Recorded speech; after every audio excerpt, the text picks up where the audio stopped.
You thought I was worth saving, so you came and changed my life. You thought I was worth keeping, so you cleaned me up inside. You thought I was to die for, so you came and changed my life, so I can be free, so I can be whole, so I could tell everyone I know. You thought I was worth saving, Yeah, so you changed my life. so you came and changed my You life. thought I You was thought I was worth keeping, so you cleaned me up inside. so you cleaned me up inside. You You thought thought I was to die for,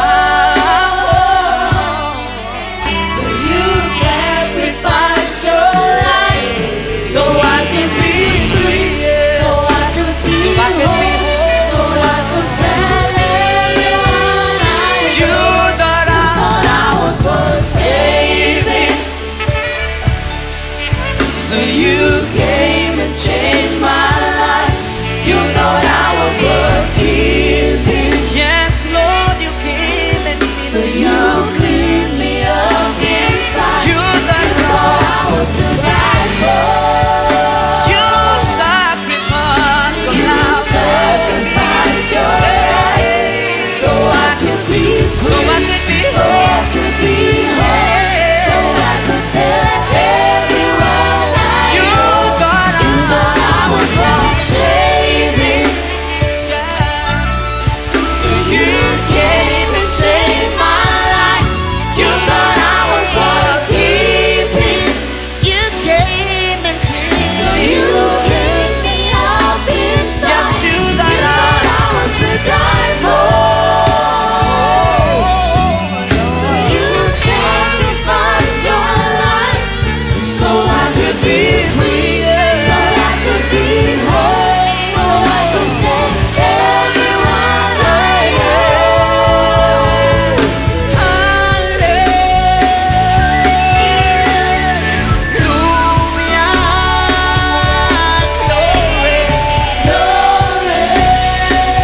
Glory to God. To the God who changed my life And I will praise you. forever, I will worship you. forever, I give you glory. forever. Because So I could be free, so I could be whole, so I could tell everyone I know. hallelujah.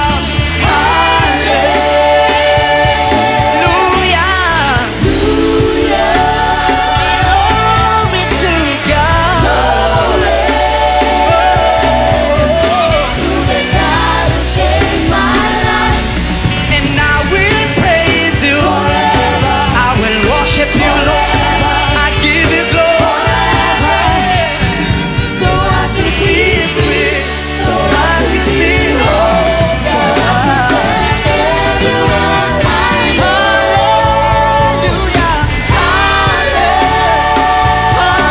Hallelujah. Hallelujah.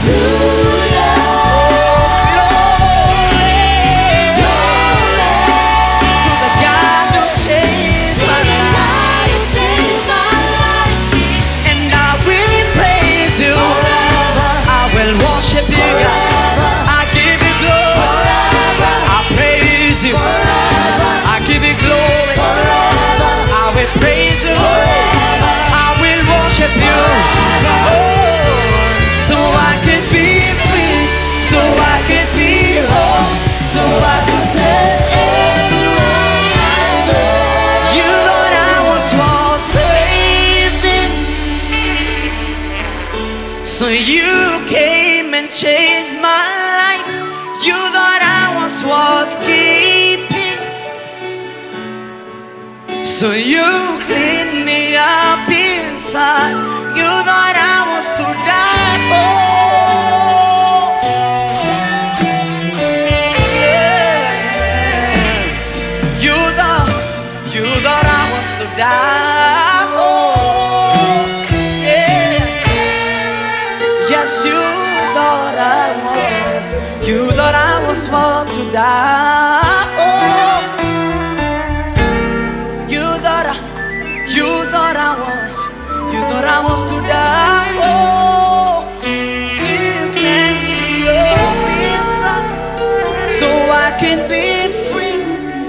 I could be home, so I could tell everyone I know.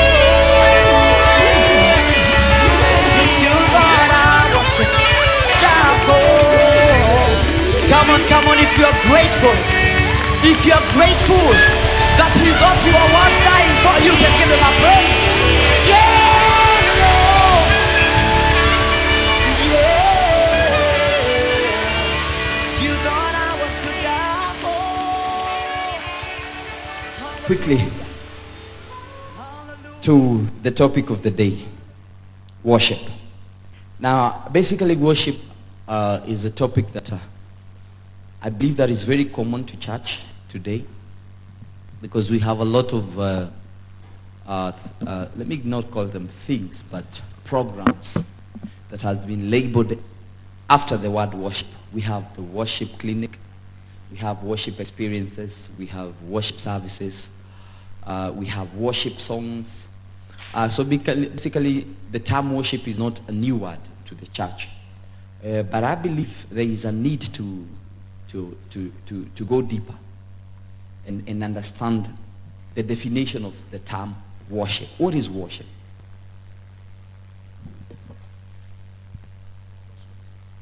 Yes, Any can go first. What is worship? Wonderful. Quite a broad, deep name there, and a biblical term, worship, and I believe very familiar to the church, as you've said. And I think we are in a time where now we have to redefine a lot of things in the church, and also biblical terms, because over time words lose their meaning because of usage and different applications by people around the world and over generations. But the word really worship, from its root, from the face value, comes from the word worship.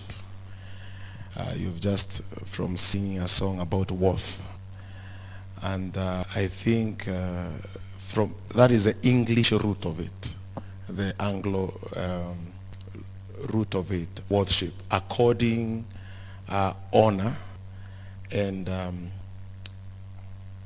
expressing someone's worth or something's worth, whatever something is worth, and according its esteem, as it were.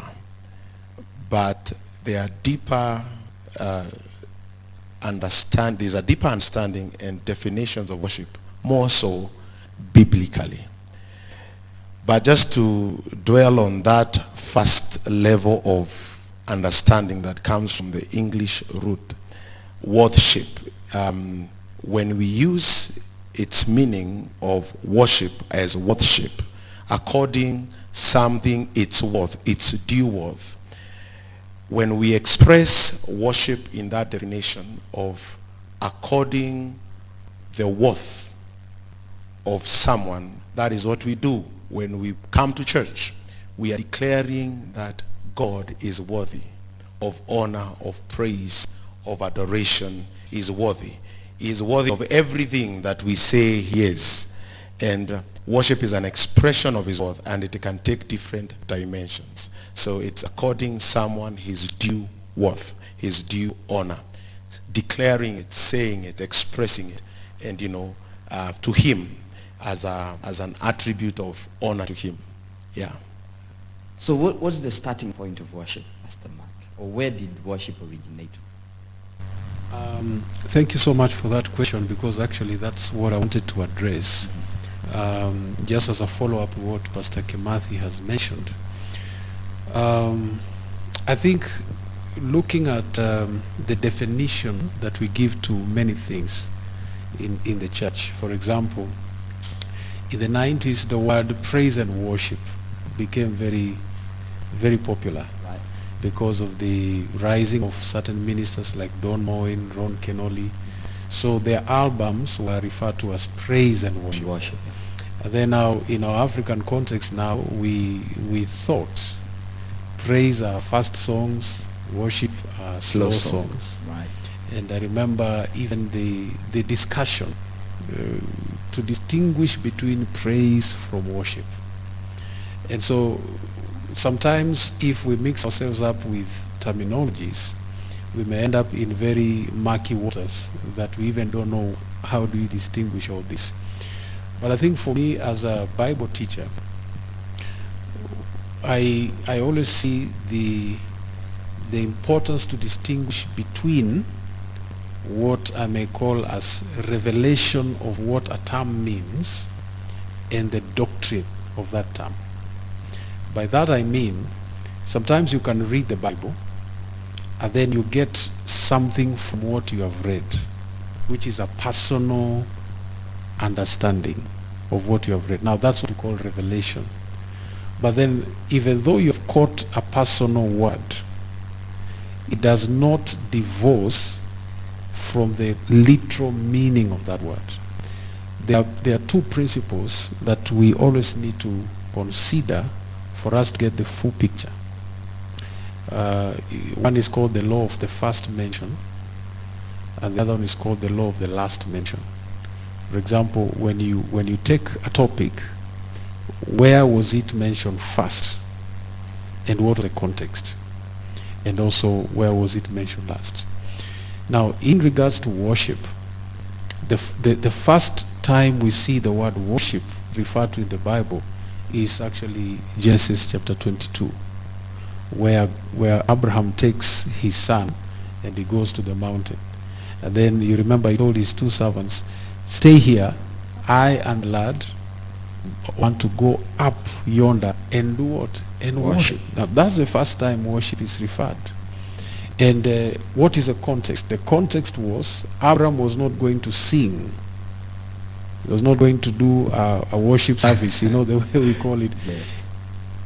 So when he said, I'm going to worship, what did he mean? He meant, number one, what he was doing was an act of obedience. So we see worship being an act of obedience. When you're provoked by God, when you are led by God and you act in obedience, now that is worship. And of course he was going to sacrifice. So we know he was going to sacrifice his son, and then the ram was discovered and so forth and so on. So even that, now the act of the sacrifice, the sacrificial act. Bible says the definition of praise. 1 Peter chapter 2. We have been called out of what? Darkness into his marvelous light. We have been called forth, I'm paraphrasing, to show forth, to express, to be the impression and the expression of his praises. So, anytime somebody blesses the Lord for whatever a believer has done, do you know what you have offered? You have offered praise. You have put praises to God in the mouth of somebody. Whether you are leading them in a song, whether you are helping them in different gifts, you understand? But the reason, even in preaching, because even preaching, that's why we call it a worship service. Because even in preaching, you're expressing worship. I think that is very important for us to know that it is not in the upbeat song, it's not in the slow song, it's in the expression of service that we do to God. Praise and worship teams. I don't know whether Pastor Mark would add. From today, you're a music team. Now, Pastor Mark, I don't know what you can add on that. Yes, but also, I really, yes. mention the place of the heart in it. The place of the heart. I really totally agree with Pastor Kim on that. And I think I'm also very glad that he's in the ministry of music and he's saying that, because some of us who are not in the ministry of music, if we say something like that, it may be misunderstood as though we don't. I cannot say, as a musician, I cannot say I'm a worshiper. Yes, you are a worshiper. You are a worshiper. But not actually, by the fact I the best way I'm looking at it is this, Pastor Kim. It is not praise and worship. Praise is in worship. Praise is in worship. And, you know, like for example, some of those things now you have mentioned, when it comes now to worship as music, now we can begin to look at the different descriptors Tehillah and all those things, around 7 of them. I think we can go to that if time allows, so that we can show now what are the descriptors of music as worship and praise. But of course, as he said, and this is how I look at it, because it's what we can call the bottom line. Any work you do in the name of the Lord as an act of obedience, that is worship. Any work. A mother who is washing her baby in the name of the Lord, not just because she's a wife, in the name of the Lord. So it's beyond the four It's corners worship. of a church. Yeah, because even as we have said in Genesis chapter 2, when Adam was gardening, he was worshiping. Worship. Yes. So any work you do, preaching, work in the church, ushering, even your employment, when you are a driver, and you're saying, I am driving not just because I will get a salary and to help Nairobians. No, I am doing this in honor to God. And in your heart, now the heart issue, your heart is so grateful to God and say, Lord, I thank you for this opportunity you have given me to be a driver. That is worship. That is worship. Then the other thing also is obedience. So then obedience, then we need to extend it and say a holy lifestyle is worship, because that's obedience. When you walk in purity, when you walk in righteousness, when you walk in holiness, you have an opportunity to bribe, and you say, I will not bribe. I tell you, that is worship. If I come here and I release such a good sound and sing all the melodies, and then I'm coming from bribing a policeman, to God I've not worshipped. You just sing. That was noise. Viewers, I think there's from your definition, there is a very, very wrong notion about worship, whereby I think worship has been packaged to be a service. It is a structure, it's an order. Actually, even in the programs, it is a program. It's part of the program. Like we have worship. The other place worship is mentioned is in giving. Like worship God through your giving. But it is not yet fully embraced outside the four corners of church. And as you're explaining, that worship is beyond the culture or the doctrine of the setup of a church. And just before you continue, I think we are going then back to where we began. Because as we talk about worship and praise and all that, we need to end up in now defining worship as music. It's one of the cardinal pillars of worship, and we can never dismiss that. However, as we said, we must first of all be right in the definition and the basic foundation of worship, so that we can build from there. If we don't begin from the proper foundation and build from there, then we are going to be in accurate positions without our knowledge here. Now, since Pastor James has just dismissed me from a worship leader to a musician, I would want to know. Let's for a few minutes before we discuss the other topic, let's discuss about the music part of that, because I think it's the most embraced form or expression now, actually worldwide. Because I believe most of the famous in the Christian fraternity, I think they are more, nowadays musicians are more famous through music. So let's talk about music. The worship expressed in music. I think one of the most sentimental mediums of worship, one of the most expressive mediums of worship, not in terms of God's priority, I would say, is actually music, in terms of man. God's priority in worship majorly is on what we are talking about, the laying down of self. The ultimate laying down of self to the Lord to serve him. But for us human beings, because of how we are constituted I believe music forms a strong pillar of our expression of worship. But wait, they say mbinguni ni kuimba na kusifu.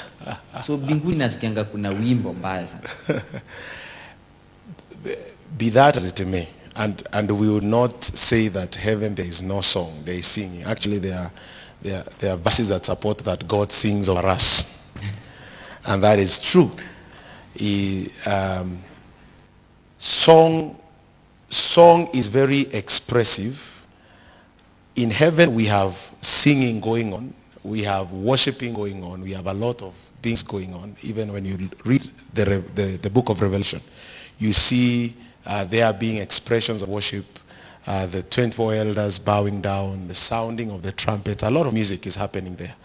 And likewise, here on earth, God has constituted us to be a people that can worship him in terms of music. And I think divorcing music and saying music is not worship is really not what God would want us to do in the sitting, because he has really put it inside of us to express ourselves in terms of music. And it's a very pivotal point because of how God has constituted us. And I'll repeat, how God has constituted us to be able to a people that sing. Even the creation sings. The birds sing.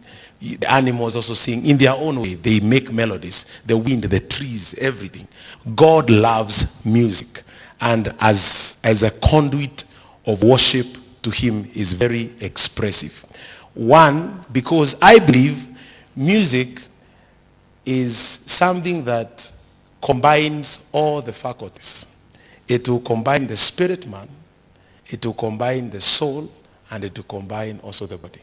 So any person expressing music, worship in form of music, he is actually laying down a sacrifice that constitutes the whole of himself. That is one thing I believe God really demands of us, even in terms of the expression of music. We have the longest book of the Bible, the Psalm. It is constituted of music made to the Lord. And I love, some of the things that we know in the Bible are very pertinent. I like the way David writes his music. He is very specific, even on the kind of instrument to be played when you're singing that song. The kind of tune, the places that you say the tune after the tune of the lilies. He will express that this should be played on the 10-stringed instrument and the 5-stringed instrument. God is very detailed on those things because that is still the whole full counsel of God. And it has its prophetic mandate. It has its place in the place of worship. When we express our worship through music, it has its position, which is very important for us to note. So we cannot divorce it. It is also important to note that the music that God receives is just as the sacrifice that we bring to him. God has a way of ordaining certain sacrifices to be brought to him, even in the Old Testament. There is a procedure, there is a type, there is a thing that is supposed to be presented to God as worship. Now, also in music, we cannot divorce the position of worshiping God in music, the music that he has prescribed. Prescription. The prescription of music. Mm-hmm. Firstly, just as the sacrifice is, it has to come the source, the spirit behind the music, the source, what informs the purity of the motion or the motive of this music is very important. When we are expressing worship in terms of music, where is it stemming from? And that's why I said we have to really discern the sacrifices we are giving to God. Where are they coming from? Is it an ambition or is it an act of obedience? What is the motive that is pushing? What is the force that is pushing this singing? You understand? That is a point of consideration as we lay down our music as a sacrifice before the Lord in terms of worship. That is what firstly defines the music we present to God. The motive behind. What is the heart set? What is the heart condition? You remember in the book of Isaiah, God says to draw near to me with your what? With your lips, but your heart is far from me. You understand? So God does not look at the outward. Man looks at the outward, but God looks at the heart. Going back to the Samaritan woman. You understand? Worshipping in spirit and truth. I believe Pastor Mark will labor on that because he said he will point out something on that. But the heart set. What is the well spring? What is the well from which this music is springing from? What is the heart set? What is the motive? Number two, what is the diligence applied in whatever is being given? Are you bringing something that is crippled? And now that's the place of skill in whatever you're bringing. Which is very important. We'll come to that because I have a lot of questions concerning that. The spirit, and also the music, because music is a very universal language. Yes. Music is music. Yes. Because there is secular music. Yes. There is the gospel music. Music is constant. Yes. We'll come to that. But Yes. Pastor Mark, the spiritual discipline attached to worship. As a worshiper, what is the spiritual discipline or culture that is expected of you from God so that he can accept your worship? Yeah, there is spiritual discipline. Of course, we can't answer that question in just one setting, considering or bearing in mind how we have described worship to be, because it is holistic, it's wholesome and all that. You know, I was laughing when you were asking the question. We were told that when we die, huko binguni ni kuimba. You see, now that is a remedy. That's a result of wrong definition. It's just like, allow me to veer a little bit. Okay. The whole issue of those people who pray, intercession. We have defined intercession to mean prayer. But that's not what the Bible teaches. Prayer is a part of intercession. Actually, it's not the major part. So when we begin with that wrong premise, and we read Romans chapter 8, that Jesus is always interceding for us, what comes into our mind? Jesus is conducting prayer meetings in heaven. But Jesus is not praying in heaven. The Bible does not say he is praying. He says he's interceding. So we need to understand what is intercession. And so when you look at intercession, for example, you discover intercession primarily means you qualify to stand before a great man on behalf of another. So Jesus is interceding not by praying, but by sitting. Just his position, he's sitting, he's interceding. So the same thing with worship. I don't believe, and I don't think the Bible teaches that we'll be singing forever and ever. Of course we'll be singing, but not only singing. Because now we understand worship is something bigger. If we say, for example, we'll have mansions in heaven, then even taking care of the mansion will be worship, you know, and so forth and so on. But anyway, it's enough of that. The spiritual discipline, I think first and foremost, it is really growing in the character and the nature of Jesus Christ. And to me, I think this is very key, especially for those who we refer to as worship leaders. If you are growing in the nature and in the character of Christ, Christ-likeness, you are seeking to walk in purity, you are seeking for more to become like Jesus. That is where the spiritual discipline begins. And as one person said, before you worship before an audience, you must have your own personal worship. For me, you know, I don't know how to sing very well. But I tell you, Daniel, I sing a lot when I'm alone. But once in a while I lead where the Spirit moves me, and some people actually think I don't like singing. I really love singing, and I enjoy it. But you see, I must have that personal, you know, when I'm in the presence of God, I'm singing, I'm worshiping, so that when I come here, it's an extension of that. And a good example is David. Before David went to worship God before Saul, he was worshiping God with the sheep. when nobody knew, nobody saw him, but he was playing the harp as he was taking care of the sheep. And that discipline is what propelled him to stand before Saul and to sing. And now we have the whole book of Psalms. Most of them are the Psalms of David. But it began from a secret place of personal devotion. Yeah. All right. Now, just to encourage Pastor Mark, as I have the band ready to do a presentation by Jim. You know, the Bible says there are two types of singers. There's the one that makes a joyful noise to the Lord. So Pastor Mark, please just tell us where you are. There's another one that says, sing a new song unto the Lord. You know, the two are unto the Lord. So whether you're making a joyful noise, or whether you're singing a new song, as long as it is unto the Lord, it is very much well and acceptable.